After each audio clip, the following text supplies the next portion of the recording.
Ô Madeiro, pelo que você ouviu, inclusive, e acompanhou aí, como é que o Collor reagiu? Ele já esperava isso, óbvio, né? Desde a decisão e desde tudo que estava acontecendo.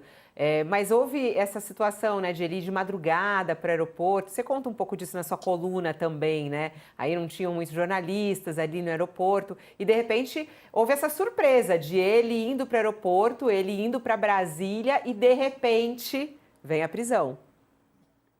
Essa prisão ela se torna até interessante, porque o Collor anunciou pelo seu advogado ontem que iria se entregar. Só que, pelo que a gente apurou, a polícia soube da passagem comprada por ele para a viagem nessa sexta-feira na madrugada para São Paulo. Ele comprou, iria viajar num voo de linha normal para Brasília, desculpa, e acabou preferindo pegá-lo e interceder por ele na madrugada, evitando talvez aí toda uma situação que seria ele embarcar já condenado, com a informação, outros passageiros.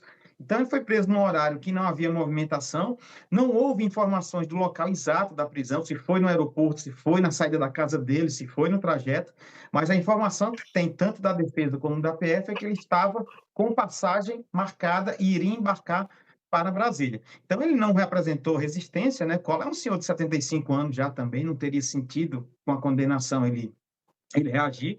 Ele foi levado à superintendência da PF para fazer todo o procedimento médico inicial, né? Saber se ele está bem de saúde para dar cumprimento à pena. E pelo que a gente soube também, ele está calmo, está tranquilo, não houve nenhuma manifestação aí emocional diferente dele.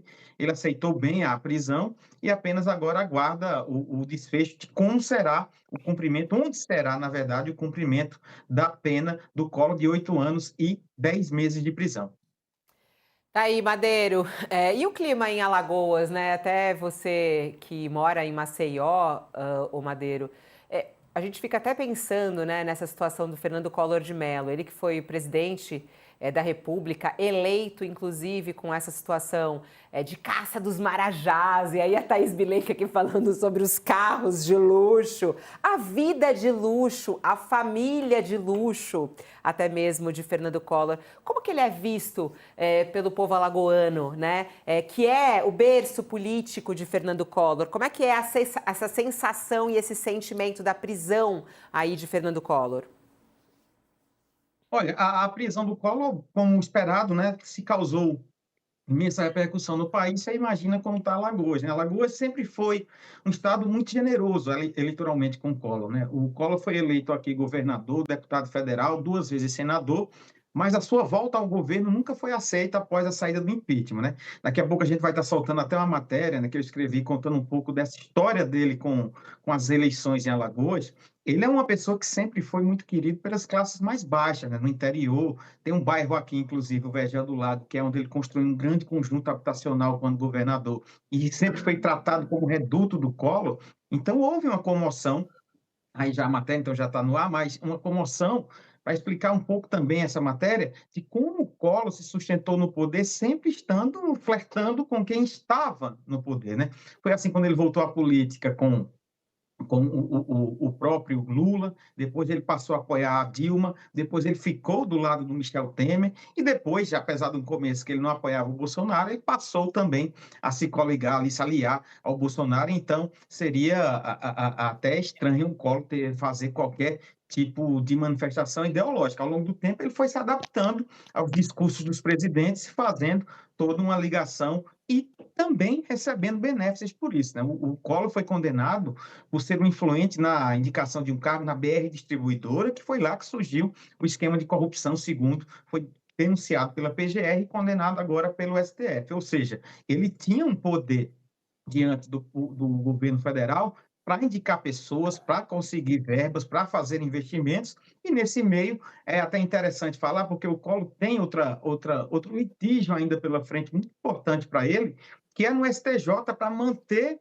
a afiliação de sua emissora de TV com a Globo. Ele briga desde o final de 2023, porque a Globo quer desligar o sinal, acusando de justamente corrupção, usando a TV Gazeta de Alagoas para receber dinheiro de propina, e colocar outra emissora, a qual a Globo já contratou a TV Asa Branca de Caruaru, vai vir para cá ocupar o sinal da Globo em Alagoas, só que o Collor consegue, e aí você falando um pouco dele em Alagoas, tem muito prestígio. Ele conseguiu vitórias na primeira e na segunda instâncias de Alagoas no Tribunal de Justiça para que o contrato fosse renovado à força, numa ação que corre dentro de uma recuperação judicial, a qual a Globo não faz parte. Por isso, um questionamento até duro no STJ agora, que questiona não só essa decisão, como questiona a postura da justiça alagoana em colocar a Globo como centro de um processo a qual ela não tem culpa, ela não participa, ela não figura como parte. Então, essa decisão deve sair, inclusive, nesse semestre ainda, tirando ou não, mas a tendência natural, pelo que a gente viu nas manifestações iniciais, é que a Globo consiga o seu sinal e passe a outra emissora, o que seria um duro golpe para a emissora do Grupo Arnoldo de Mello, já que, segundo o documento apresentado por ele, 72% das receitas desse grupo, que também tem rádio, outra TV, sites de notícia, ela vem do faturamento dessa TV Gazeta, ou seja, há um baque grande, o grupo já passa por dificuldades, está em recuperação judicial desde 2019, mas também passa por um processo de readequar dívidas para tentar pagar e sobreviver e evitar assim a falência. O Collor terá um grande desafio ainda pela frente, que não será apenas essa prisão que acontece agora, ele vai cumprir, óbvio, não há dúvida disso, não sabemos como, mas vai. Agora, a briga dele para sustentar-se quanto império de comunicação como empresário ainda segue muito viva.